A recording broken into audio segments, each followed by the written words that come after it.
ఒకానొకప్పుడు కూర్మ అవతార స్వీకారం చేశాడు. కూర్మము అంటే మీకు అందరికీ తెలుసు, తాబేలు బాగా కఠినమైనటువంటి డిప్పని కలిగి ఉంటుంది. అటువంటి తాబేటి రూపాన్ని పొందాడు ఒకసారి పరమాత్మ. ఎందుకు ఆయనకి పొందవలసిన అవసరం ఏముంది అంటే కేవలము దయ కారణంగా వచ్చింది అవతారం. దశావతారాలు ఎందుకు వింటారు అంటే, అరే రే ఆయన కాళ్ళు పట్టుకుంటేరా సద్గతిని పొందగలం, అటువంటి మహానుభావుడి కాళ్ళు పట్టుకోకుండా బ్రతకడం ఎంత అన్యాయం అనేటటువంటి బుద్ధి ఏర్పడడానికి దశావతారాలు వింటారు. ఒక్కొక్క అవతారాన్ని వింటున్నప్పుడు ఒక్కొక్క విశేషం మీకు అవగతమవుతుంది. ఒకానొకప్పుడు ఇంద్రుడు ఐరావతం మీద వెళ్ళిపోతున్నాడు.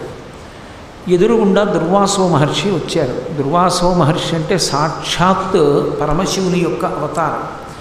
ఆయన ఎక్కడి నుంచో భగవత్ ప్రసాదాన్ని తీసుకొచ్చాడు. ఆ మాల ఆయన చేతిలో ఉంది, పుష్పమాల, అది ఈశ్వర నిర్మాల్యం, అమ్మవారి మెళ్ళో వేసి తీసిన మాల. ఆ మాల పట్టుకొని వస్తుంటే ఇంద్రుడు కనబడ్డాడు. సరే కనపడ్డాడు కదా, దేవేంద్రుడు స్వర్గలోకాధిపతి అని ఈ ప్రసాదాన్ని ఆయనకి అనుగ్రహించాడు, ఆయన చేతిలో పెట్టాడు. ఇంద్రుడు ఎప్పుడూ లేనిది అప్పుడు స్వతంత్రంగా ఒక రాక్షసుండి సంహరించి వెడుతున్నాడు. అందుకని మంచి గర్వంతో అతిశయంతో ఉన్నాడు, నా అంతవాణ్ణి నేనని. ఆ పుష్పమాల అందుకుని ఓసారి కన్నులకు అద్దుకున్నాడేమో, దాన్ని ఐరావతం యొక్క కుంభస్థలం మీద పడేశాడు. అది మంచి చైతన్య పుష్పాలతో ఉంది. అంత సుగంధాన్ని వెదజల్లుతున్నటువంటి చైతన్య పుష్పములతో కూర్చబడినటువంటి హారము కనుక అనేకమైనటువంటి తుమ్మెదలు దాన్ని ఆశ్రయించి ఉన్నాయి. ఈ తుమ్మెదలన్నీ ఆ ఏనుగు యొక్క కుంభస్థలం మీద ఎగురుతూ దాని చెవులోనూ అక్కడ రొగచేసాయి. ఆ ఏనుగుకి చీకాకు కలిగింది. అది తొండం పైకెత్తి ఆ కుంభస్థలం మీద ఉన్నటువంటి పుష్పహారాన్ని తీసి నేలకేసి కొట్టింది. కొడితే అది ముక్క ముక్కలుగా ఊడిపోయింది. ఆ కోపంతో అదేం చేసిందంటే, దీనిలో తుమ్మెదలే లేచి రొద చేస్తున్నాయని తన కాళ్ళతో తొక్కేసింది. దుర్వాసో మహర్షి చూశారు. ఆనాడు ఇంద్రుడు చెయ్యడమేమి ఇప్పుడు మనం చెయ్యట్లా? పెద్దవాళ్ళని పెంచుకున్న వాళ్ళు దేవాలయానికి వెళ్ళినప్పుడు ఓ పుష్పహారం ఇస్తాడు, భగవంతుడి మెడలో ఉన్నది తీసి. వీడు తెచ్చి డ్రైవర్కి ఇస్తాడు, డ్రైవర్ తెచ్చి కారుకేస్తాడు. ఆ కారు వెడుతుంటే అది కింద పడి దాని చక్రాల కిందే వెడుతుంది. అదే ఐశ్వర్య పతనానికి కారణమవుతుంది. దుర్వాసో మహర్షి ఇచ్చినటువంటి భగవత్ ప్రసాదాన్ని దేవేంద్రుడు ఎప్పుడైతే ఐశ్వర్య మదంతో దుర్వినియోగం చేశాడో దుర్వాసో మహర్షికి కోపం వచ్చింది. ఈ ఐశ్వర్యం ఉండబట్టే కదూ నువ్వు ఇంత అహంకారంతో ప్రవర్తించావు, కాబట్టి నీ సమస్త భోగములకు కారణమైన ఐశ్వర్య లక్ష్మి తొలగిపోవుగాక అన్నాడు. మహాత్ముల యొక్క తపశ్శక్తి చేత మరి నోటి మాటే బ్రహ్మాస్త్రం. ఎందుకు ఇస్తారు శాపం అంటే కోపంతో కాదు, ఏ తప్పు ఐశ్వర్యమదంతో చేశాడో ఆ తప్పు మళ్ళీ చెయ్యవలసిన అవసరం లేకుండా వినయం ఏర్పడేటట్టు చెయ్యడానికి ఇస్తారు శాపవాక్కు.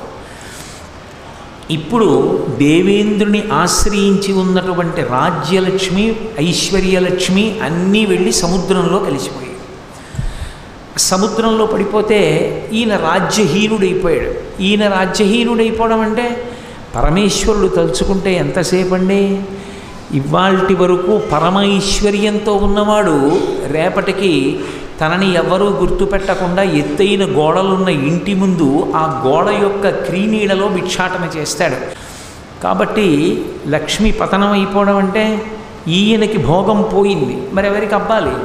ఇప్పటి వరకు ఎవరికి కలిసి రాలేదో వాళ్ళకి కలిసి వచ్చింది. బలిచక్రవర్తికి గురువుగారిని సేవించాలన్న బుద్ధి పుట్టింది. బలిచక్రవర్తి శుక్రాచార్యుల వారిని సేవించాడు. శుక్రాచార్యుల వారిని సేవించిన కారణం చేత గురువు పరబ్రహ్మస్వరూపుడు. గురువు ఏమి ఇవ్వలేడు? గురువు విశ్వజిత్యాగం చేయించి ఐశ్వర్యాన్నంతటినీ కూడా బలిచక్రవర్తికి కట్టబెట్టాడు. ఇప్పుడు బలిచక్రవర్తి గొప్ప పదవులను అలంకరించి సమస్త భోగములను పొంది ఉన్నాడు. దేవతలు ఎన్నిసార్లు యుద్ధానికి వెళ్ళినా రాక్షసుల చేతిలో ఓడిపోతున్నారు. కారణం ఒక్కటే, లక్ష్మీదేవి అనుగ్రహం లేదు. బ్రాహ్మణ వాక్కు చేత పోయింది, దుర్వాసో వాక్కు చేత. ఇప్పుడు దేవేంద్రుడికి కలిగినటువంటి మదం తొలగిపోయింది. ఎందుకు వస్తాయి పురాణ కథలు అంటే, కేవలం కథని కథగా కథాశ్రవణం చెయ్యమని రావు. ఒక అవతారం వచ్చింది అంటే అవతారం వెనక ఉండేటటువంటి కథ మన జీవితాన్ని మార్చుకొని సంస్కారవంతం చేసుకోవడానికి కావలసినటువంటి నేపథ్యాన్ని మనకి అందించడానికి వస్తాయి. కాబట్టి ఇప్పుడు ఇంద్రుడికి కలిగినటువంటి మదం దేనివల్ల పోయింది అంటే తిరిగి నాకు ఐశ్వర్యము రాదు అన్న భయం చేత పోయింది. అసలు ఇలా బ్రతకనిస్తాడా, కనపడితే చంపేస్తాడేమో బలిచక్రవర్తి, ఈ భయం పెరిగినప్పుడు మళ్ళీ పరమేశ్వరుడు జ్ఞాపకానికి వస్తాడు. ఇప్పుడు దేవతలందరూ కలిసి చతుర్ముఖ బ్రహ్మగారిని పరమశివుణ్ణి తీసుకుని శ్రీ మహావిష్ణువు గురించి స్తోత్రం చేశారు. ఎందుకు ఆయన గురించి స్తోత్రం చేయాలి అంటే, నేను నిన్న మీతో మనవి చేశాను, ఆయన స్థితికారుడు, రక్షకత్వాన్ని ఆయన వహిస్తూ ఉంటాడు. అందుకని రక్షణ చెయ్యి అని కోరారు. రక్షణ అన్న మాటకు అర్థం ఏమిటి? ఇత పూర్వము తాను ఏది పొంది ఉన్నాడో అది తన యొక్క ప్రవర్తన చేతనే పోగొట్టుకున్న నాడు ఇప్పుడు నేను మారాను కాబట్టి మళ్ళీ నన్ను అనుగ్రహించు, అలా అనుగ్రహమే రక్షణ, నువ్వే జోక్యం చేసుకుని నన్ను కాపాడగలవు కాబట్టి రక్షించవలసింది అని ప్రార్థన చేశారు. శ్రీ మహావిష్ణువు విని ఆయన 2 మాటలు చెప్పాడు. కాలము అని ఒకటి ఉంది, అది కలిసి రానప్పుడు మనిషి నేర్చుకోవలసినది సహనము అన్నాడు. చాలా గొప్ప మాట నిజంగా. కాలోహి బలవాన్ కర్త సతతం సుఖదుఃఖయో నరాణం పరతంత్రాణం పుణ్యపాపానుయోగత. కాలం కలిసి రాలేదండి అంటాడు. కాలం కలిసి రానప్పుడు మనిషి ప్రయత్నపూర్వకంగా అలవరుచుకోవలసినది ఏది అంటే సహనం. సహనమే దానికి జవాబు. వేచి ఉండడమే, ఓర్పుతో ఉండడమే. మీకు కాలము కలిసి రాలేదు. కాలం ఎవరు? కాలం అంటే ఏదో కాదు, భగవంతుడే కాలస్వరూపంతో ఉంటాడు. అందుకే గీతాచార్యుడి కృష్ణ భగవానుడు భగవద్గీతలో కాల కలయతామహం అంటాడు. నేను కాల రూపంలో లెక్కలు కడుతూ ఉంటాను. ఏ రోజున ఎవడు ఏది అనుభవించాలో, ఏ రోజున ఏది పొందాలో, ఏ రోజున ఏది పోగొట్టుకోవాలో నేను నిర్ణయం చేస్తాను, గత జన్మ పాప పుణ్యములను ఆధారం చేసుకుని అన్నాడు. కాలము ఈశ్వర స్వరూపమే, కాలము మీకు అనుకూలముగా లేదు కాబట్టి సహనం వహించండి. సహనం అన్న మాటకు అర్థం కనపడితే బలిచక్రవర్తి చంపేస్తాడని బెంగపెట్టుకు తిరగడం కాదు. ఆ రాక్షసులతో ప్రయత్నపూర్వక స్నేహం చెయ్యండి. ఎప్పటి వరకు? మీకు మళ్ళీ కాలం కలిసి వచ్చే వరకు. ఇవాళ వినయంతో ప్రార్థన చేసేసావని వెంటనే అనుగ్రహించే అవకాశం ఉండదు. ఆ బుద్ధి బాగా స్థిరీకరింపబడిందని నిర్ణయానికి రావాలి. అందుకని రాక్షసులతో చిలిమి చేసి తిరగండి. ఇకపైన దేవతలందరూ యుద్ధం చేసినా సరే రాక్షసుల చేతిలో మరణిస్తామని బెంగ పెట్టుకుని ఉన్నారు మీరు. మీ బెంగ తొలగిపోవాలంటే నేను మీకు ఒక మార్గం చెప్తాను. అందరూ వెళ్ళి పాలసముద్రాన్ని చిలకండి. పాలసముద్రాన్ని చిలికితే అందు నుండి అమృతోత్పాదనం అవుతుంది.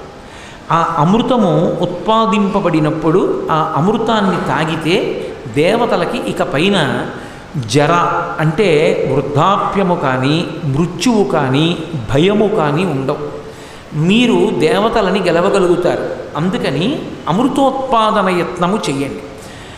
అమృతోత్పాదన యత్నము విమలమతించేయుటొప్పు వేల్పులు వినుడి, అమృతంబు తావి జంతువులు అమృతగతిన్ పొందుచుండు నాయుర్వృద్ధిన్ అన్నారు శ్రీ మహావిష్ణువు.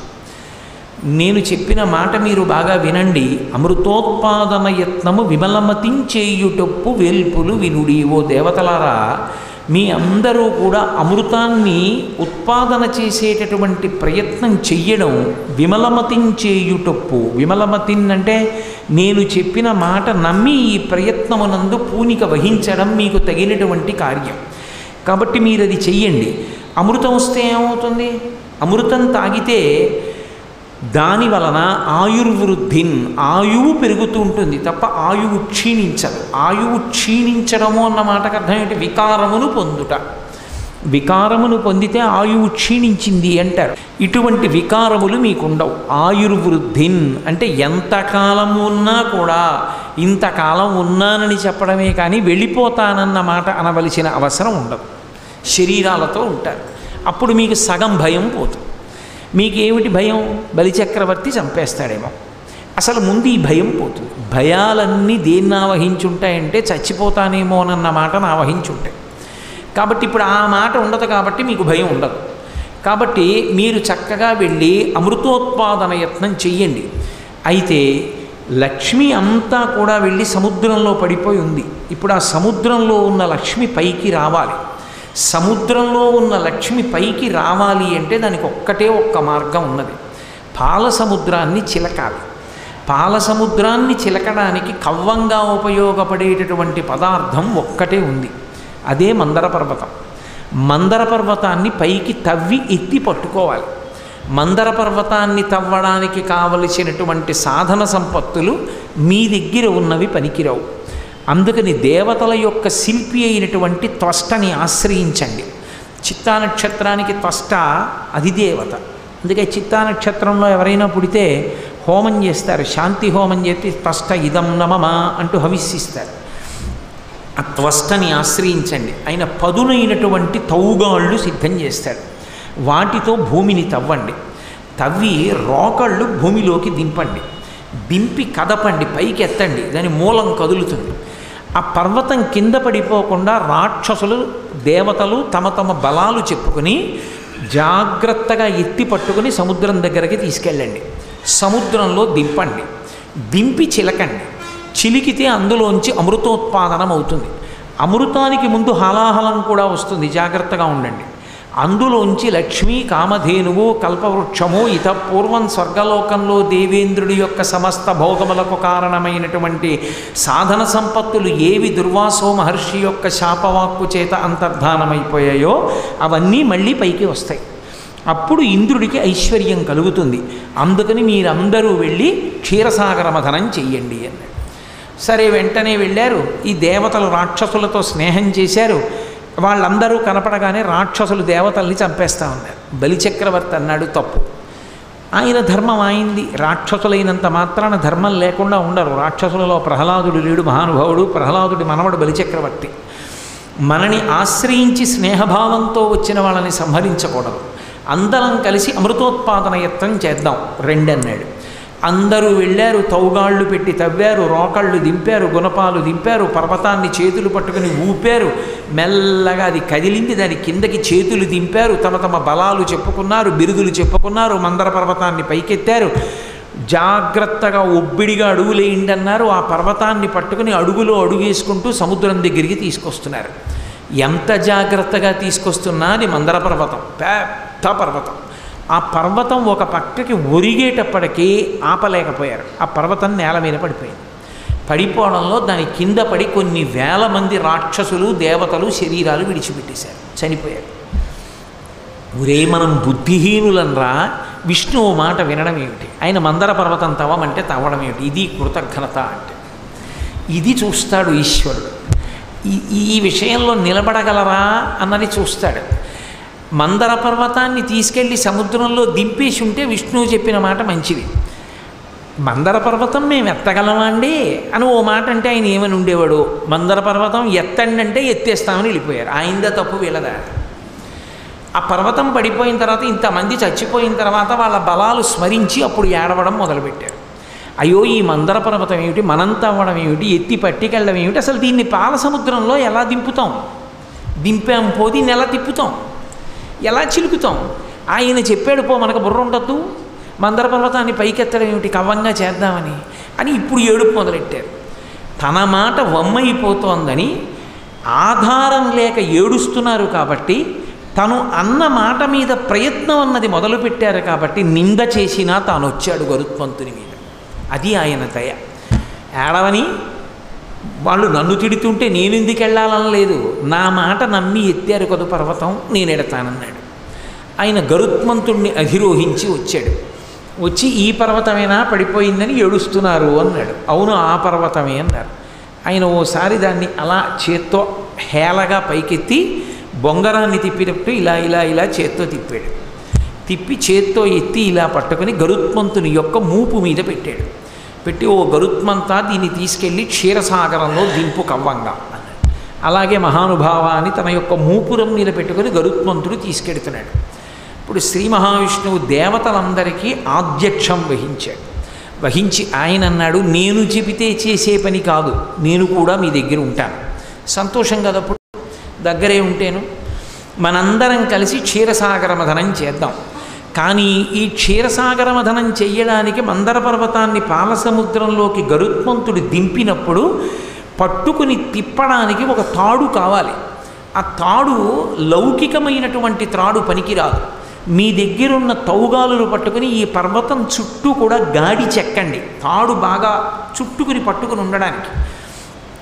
అమృతంలో వాటా ఇస్తామని చెప్పి వాసుకుని పిలుద్దాం, అది చాలా గొప్ప సర్పం. ఆ వాసుకుని పిలిచి మందర పర్వతానికి చుడదాం, చుట్టి పట్టుకుని మనం క్షీరసాగర మథనం చేద్దాం. అలాగే చేద్దాం అన్నారు. కొంతమంది రాక్షసులు దేవతలు బయలుదేరారు, పర్వతం చుట్టూ తౌగాలు పెట్టి చెక్కారు.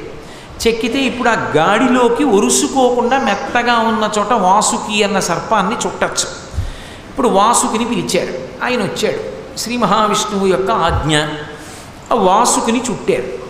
చుట్టి తలవైపు దేవతలు పట్టుకున్నారు, తోకవైపు రాక్షసులు పట్టుకున్నారు. అక్కడ వరకు బాగానే ఉంది. ఇక చిలకడం మొదలెట్టాలి. మధ్యలో ఎవడో ఓడు ఉంటాడు కదా, అహంకారం అంత తొందరగా పోతుందండి. అయ్య బాబోయ్ ఎంత అహంకారం, ముందు కుర్చీలోనే కూర్చోవాలి. ఆలస్యంగా వచ్చామని వెనక్కి కూర్చుంటాం ఏంటి? ఆలస్యంగా వచ్చినా పక్క తలుపులోంచి వచ్చి ముందు కుర్చీలే వెతుక్కోవాలి.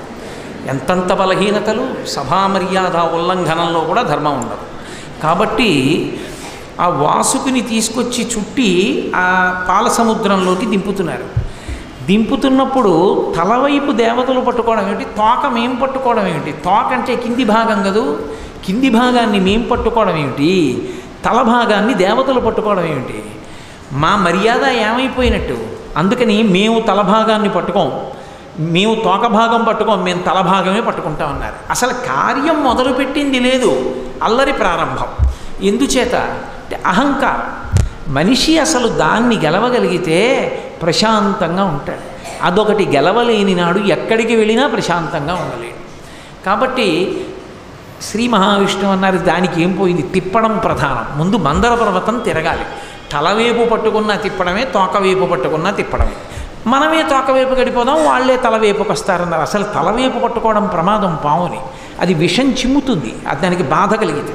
తోకవేపు పట్టుకుంటే ప్రమాదం ఉండదు. వాళ్ళు కావాలని తల పట్టుకున్నారు, సరే పట్టుకోండి అన్నారు. వీళ్ళు తోక పట్టుకున్నారు దేవతలు. మందర పర్వతాన్ని తీసుకెళ్ళి పాలసముద్రంలో దింపి పూర్తిగా దిగకుండానే తేల్చి పట్టుకుని తిప్పుతున్నారు. ఇప్పుడు వాసుకి శరీరం మీద ఆధారపడింది ఆ మందర పర్వతం. పట్టుకుని తిప్పుతుంటే ఈ బరువుకి ఒరిపిడికి తట్టుకోలేక వాసుకి పెద్ద పెద్ద కేకలేశాడు, వదలండి వదలండి వదలండి అని.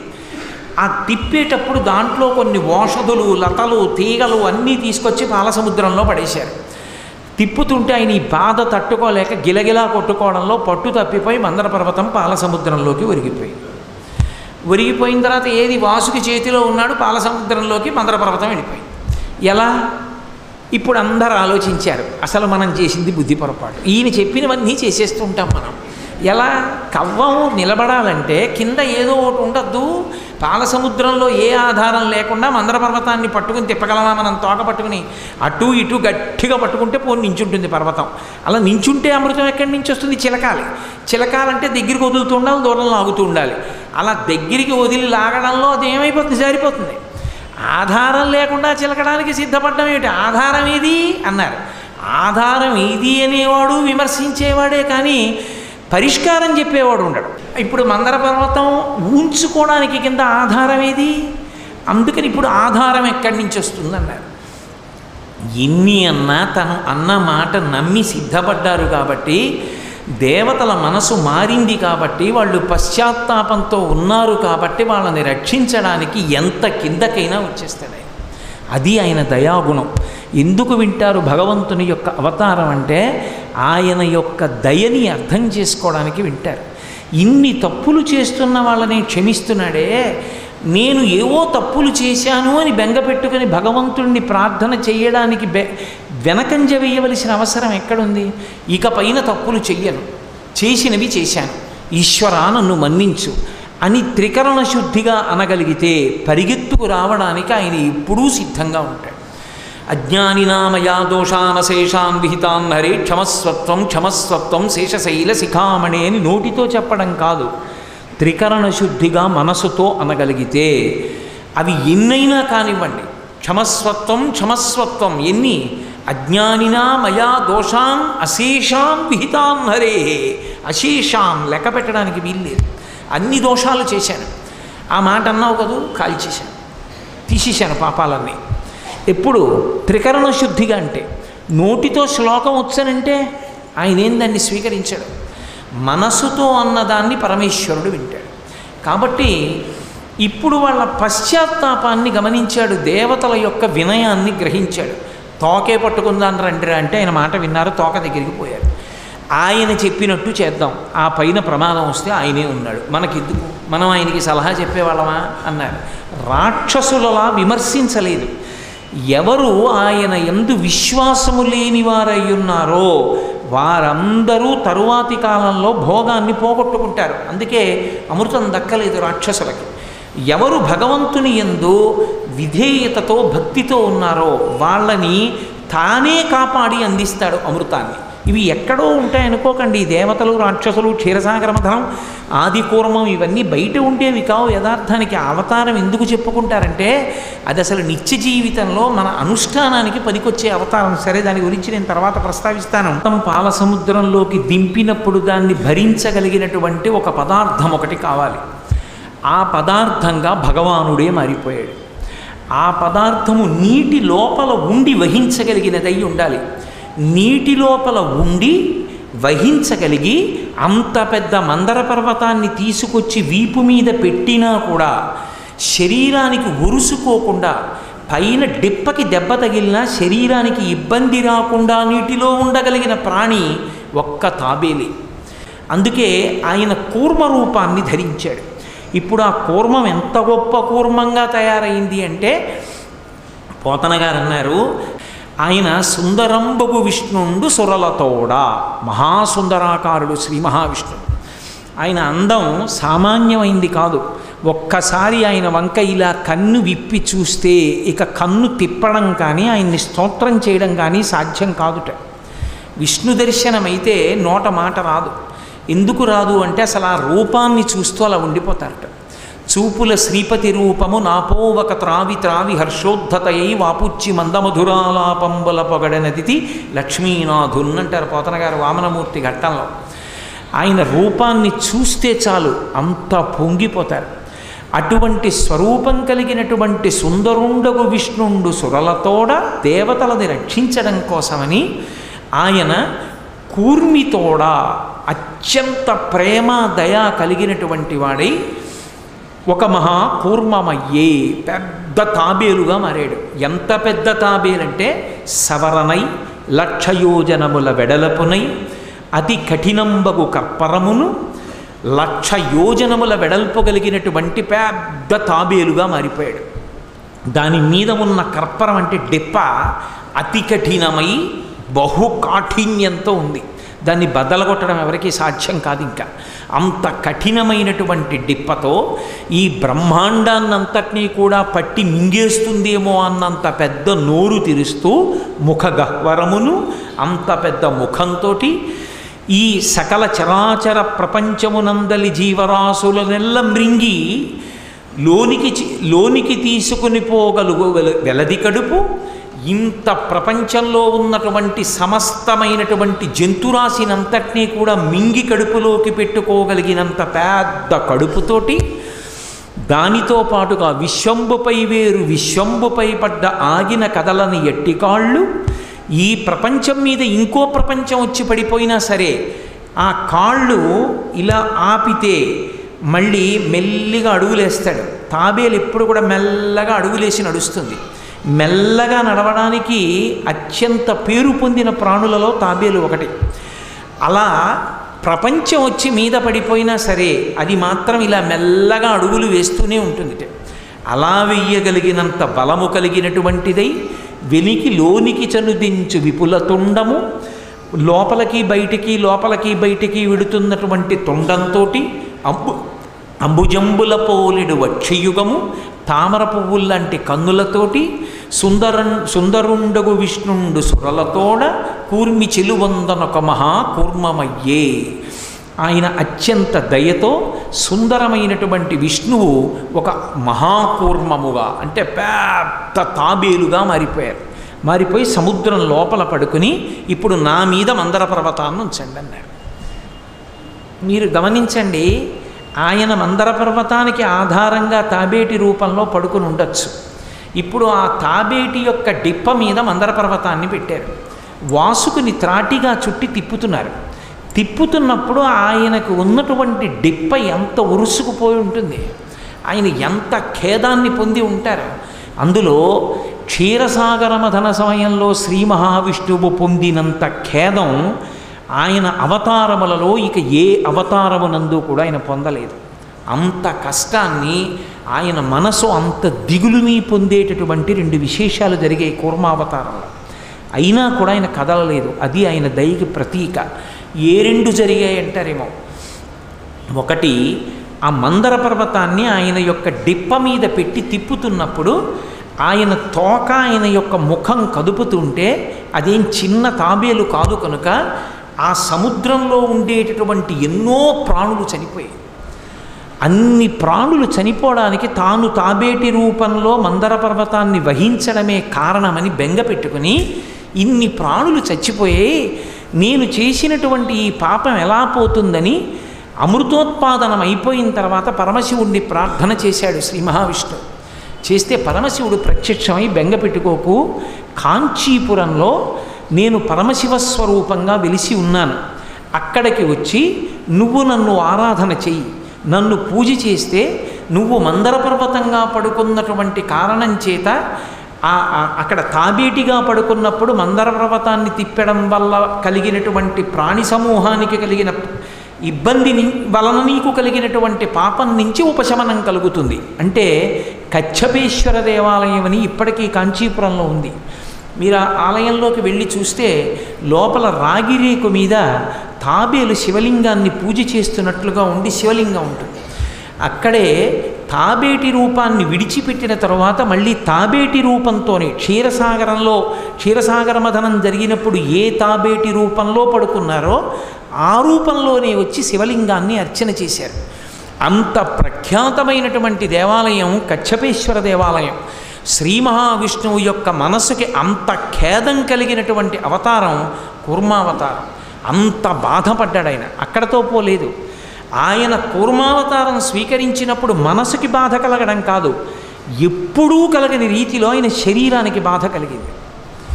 శ్రీ మహావిష్ణువు యొక్క శరీరమునకు బాధ కలిగింది అన్న మాట మీకు శాస్త్రంలో కనపడదు. ఎందుకు కనపడదో తెలుసా? ఆయన శరీరము అమృతంతో ఉంటుంది. అమృతవపుహు అని విష్ణు సహస్రనామంలో ఆయనకి పేరు.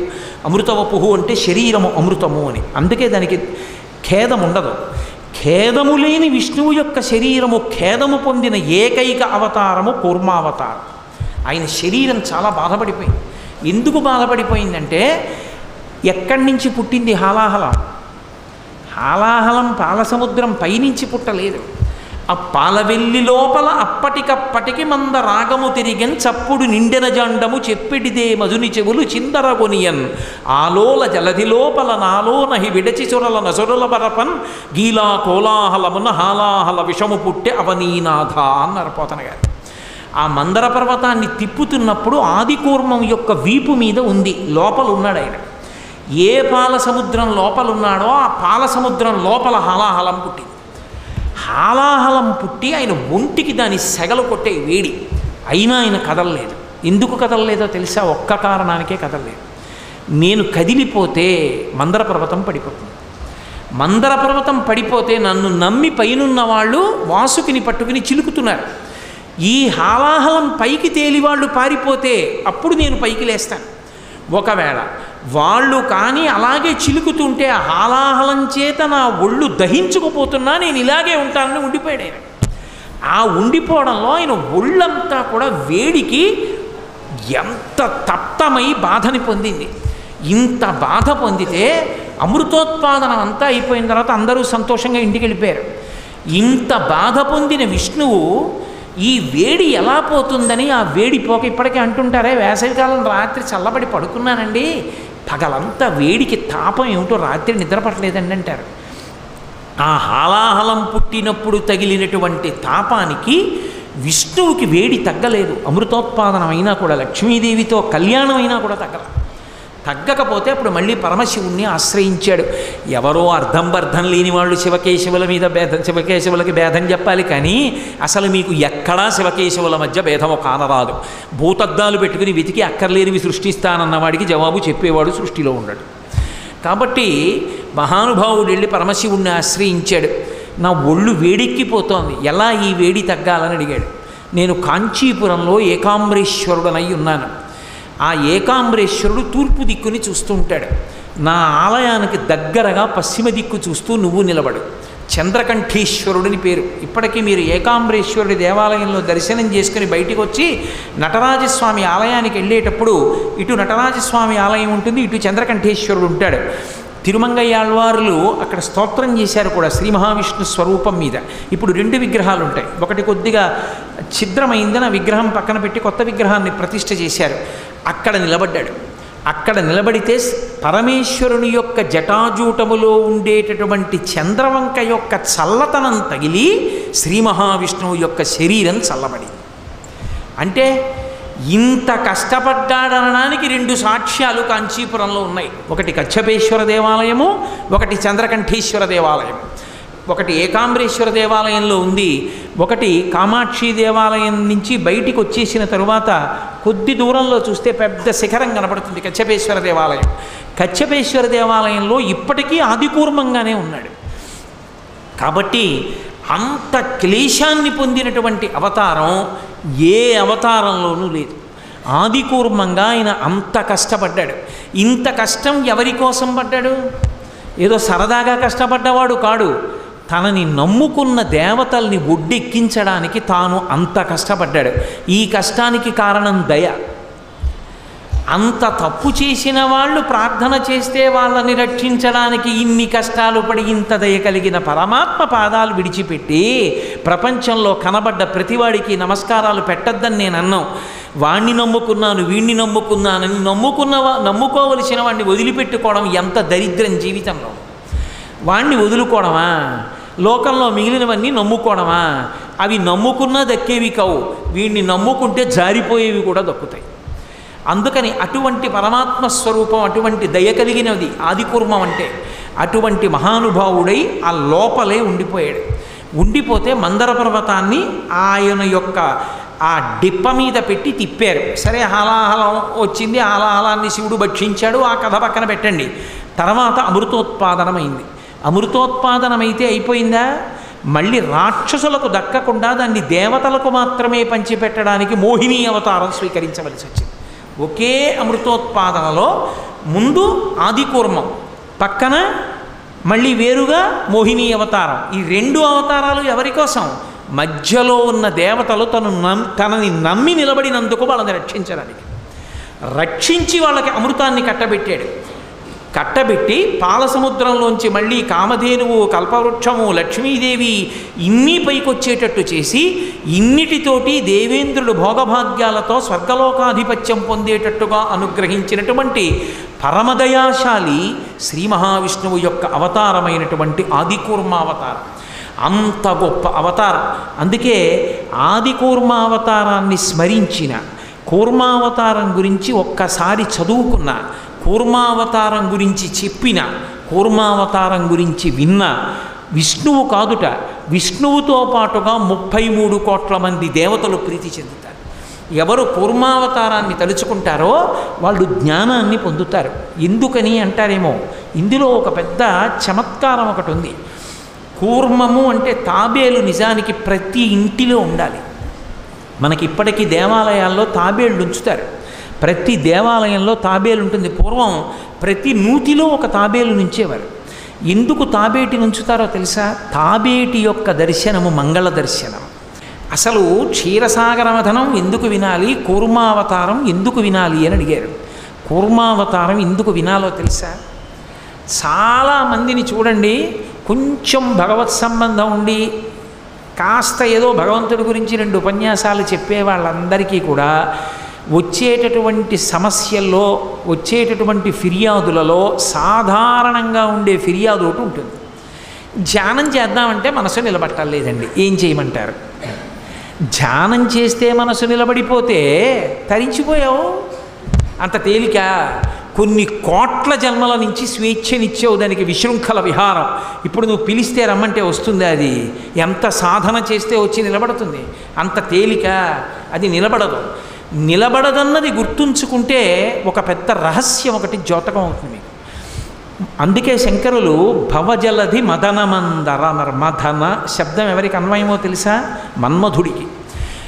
కూర్మావతారంగా శ్రీ మహావిష్ణువు కచ్చపేశ్వర దేవాలయంలో ప్రార్థన చేస్తే పరమశివుడు మెచ్చుకొని లోకానికంతటికి అందగాడు నీ కడుపున పుడతాడయా, నువ్వు ఎంత అందగాడివో అంత అందగాడు నీ కడుపున పుడతాడని వరం ఇచ్చారు.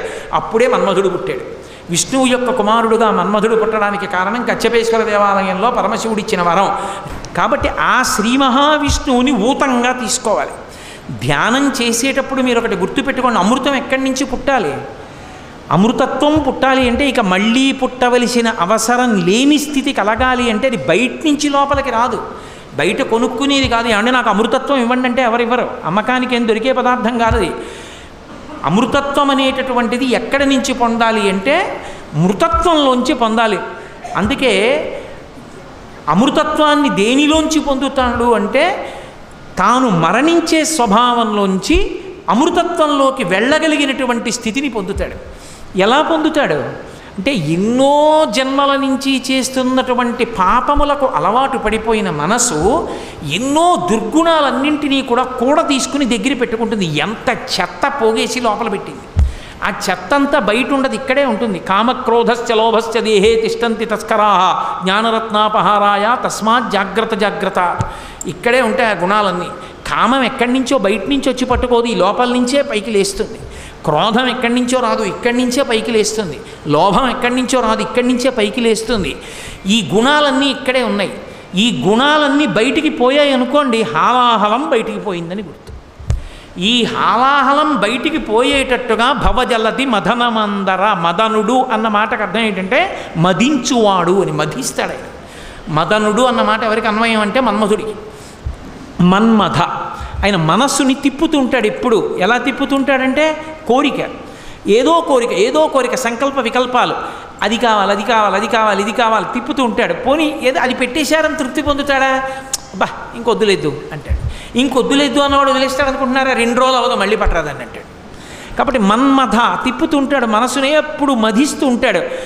మన్మధుడు మనసుని మధిస్తున్నంతసేపు శోకం పుడుతూ ఉంటుంది, దుఃఖం పుడుతూ ఉంటుంది, బంధనం పుడుతూ ఉంటుంది, తప్ప అమృతత్వంలోకి వెళ్ళడం.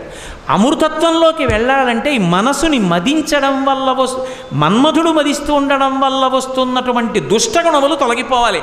అవి హాలాహలం, అవి పైకొచ్చి పోవాలి. అవి పైకొచ్చి పోయేటట్టుగా తిప్పాలంటే మందర పర్వతంగా మనసు నిలబడాలి. మందర పర్వతం చేసి దీనికి ఒక తాడు చుట్టాలి. ఏమిటి ఆ తాడు? వాసుకిని తీసుకొచ్చి చుట్టాలి. వాసుకి అంటే ఎవరు? పరమభక్తి తత్పరుడు.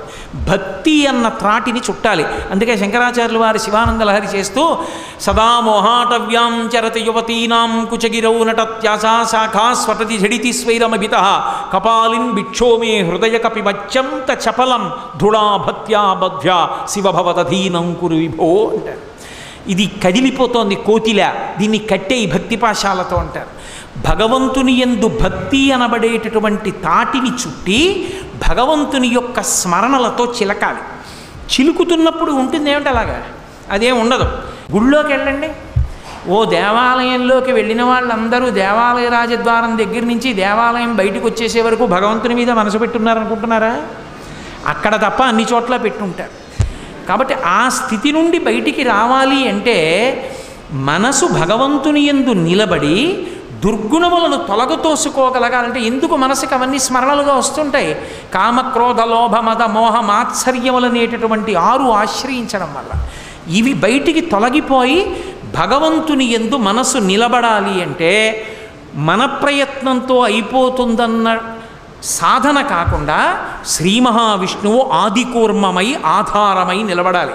నిలబడితే భక్తి అన్న తాటితోటి మనస్సు అన్న మందర పర్వతాన్ని ఆయన మీద పెట్టి భగవంతుని యొక్క స్మరణలనేటటువంటి చిలుకుడు చిలికితే ఆ లోపల నుంచి ముందు దుర్గుణములన్నీ వెళ్ళిపోతే అప్పుడు అందులోంచి నెయ్యికి అమృతమని పేరు. అందుకే ఘృతం పిబేత్ అని ఆశీర్వచనం.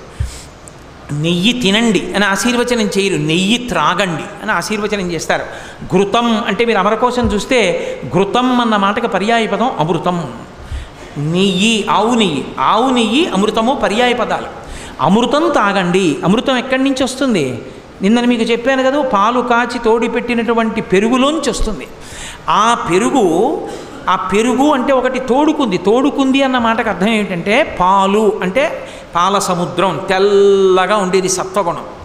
భగవంతునికి సంబంధించినటువంటి కథలు వింటున్నప్పుడు, భగవంతుని యొక్క కథల యొక్క విశేషాలు తెలుసుకుంటున్నప్పుట మంచి భక్తి తత్పరత కలిగినటువంటి వాడికి ఆనందడోలికలలో తేలిపోతున్నట్లు ఉంటుంది.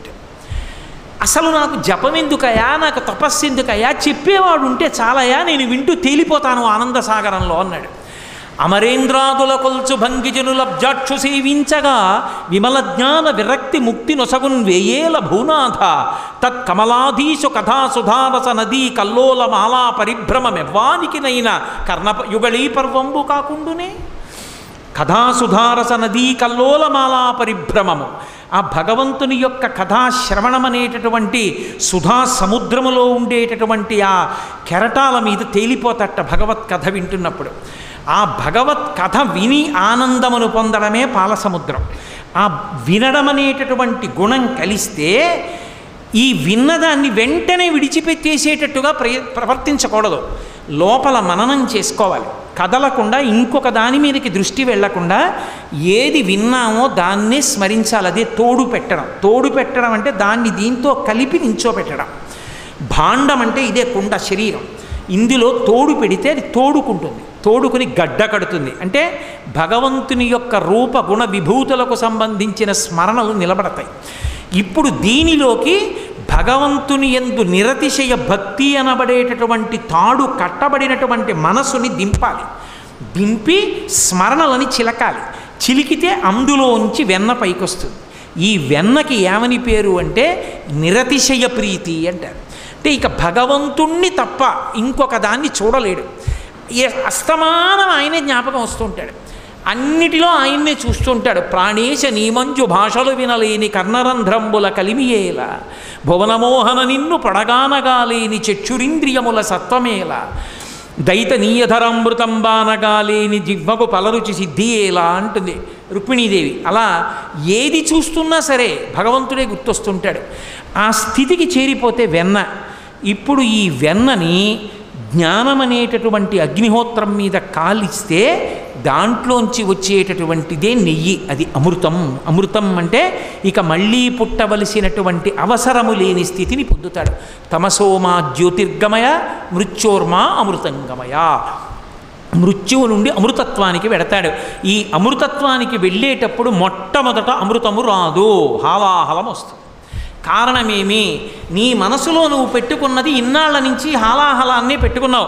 ఇప్పుడు ఈ హాలాహలాన్ని ఎవరు పుచ్చుకుంటారు? ఈ కామక్రోధ లోభ మదమోహ మాత్సర్యాలు విడిచిపెడితే పుచ్చుకునేవాడు ఎవడు? పరమేశ్వరుడే పుచ్చేసుకుంటాడు. పుచ్చేసుకుని శుద్ధ సత్వాన్ని మిగలుస్తాడు.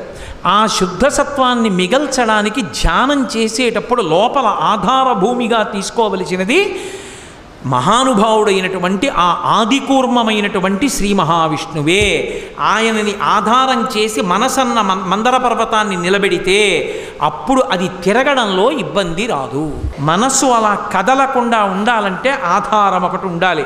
ఆ ఆధారము ఎవరో కాదు, నువ్వు ఆధారాలు ఇచ్చి నిలబెట్టలేవు మనసుని. నీవు భగవంతుని పట్ల చేసినటువంటి భక్తి కారణంగా శ్రీ మహావిష్ణువే ఆదికూర్మమై ఆధారమై మనసుని నిలబెడతారు. నిలబెట్టి అమృతం లోపల నుంచి పుట్టేటట్టు హాలాహలం తొలగిపోయేటట్టు చేస్తారు. ఆదికూర్మంగా ఇప్పటికీ శ్రీ మహావిష్ణువు వెలసి ఉంటారు అని. కాబట్టే కచ్చపేశ్వర దేవాలయం కాంచీపురంలో అంత ప్రఖ్యాతి వహించింది. అందుకే కూర్మావతారం అంత ప్రశస్తి వహించింది. ఈ కూర్మావతారం గురించి ఎవరు చెప్పారో, ఎవరు విన్నారో, ఎవరు దీన్ని చదువుకుంటారో వాళ్ళందరికీ జరిగేటటువంటి గొప్ప ప్రయోజనం ఏమి అంటే, బయట ఎన్నిటినైనా జయించవచ్చు, బయట ఎన్నిటినైనా నేను సాధించి నిలబెట్టాననొచ్చు, తన మనసుని తాను నిలబెట్టడం మాత్రం సాధ్యం కాదు. అటువంటి ధ్యానస్థితిని పొంది మృత్యోర్మ అమృతంగమయా వైపుకి నడవడానికి ఆదికూర్మమే ఆధారం. అంతటి రక్షణ భారాన్ని వహించాడు, గురుతత్వాన్ని ప్రకటింపచేశాడు.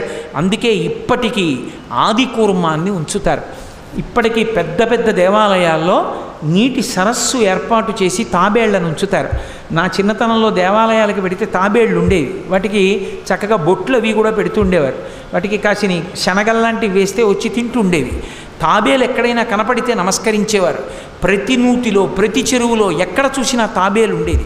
ఎందుకనంటే తాబేటి యొక్క దర్శనం అంత గొప్పది. కూర్మ యంత్రం అని ఒక ప్రత్యేకమైన యంత్రం వేస్తారు, కూర్మాసనం అని ఆసనం వేసుకుంటారు. ఎందుకు వేసుకుంటారంటే ఆ ఆసనం వేసుకుంటే ఆది కూర్మం మీద కూర్చుని ధ్యానం చేస్తే, అంటే తాబేలు మీద కూర్చోకూడదు కాబట్టి కూర్మాసనం పీట మీద చెక్కించి వేసి కూర్చుంటే దాని వలన మనసు ఏకాగ్రతని పొంది పరమేశ్వరుణ్ణి పొందడానికి కావలసిన స్థిరీకరణ శక్తిని పొందుతాడు.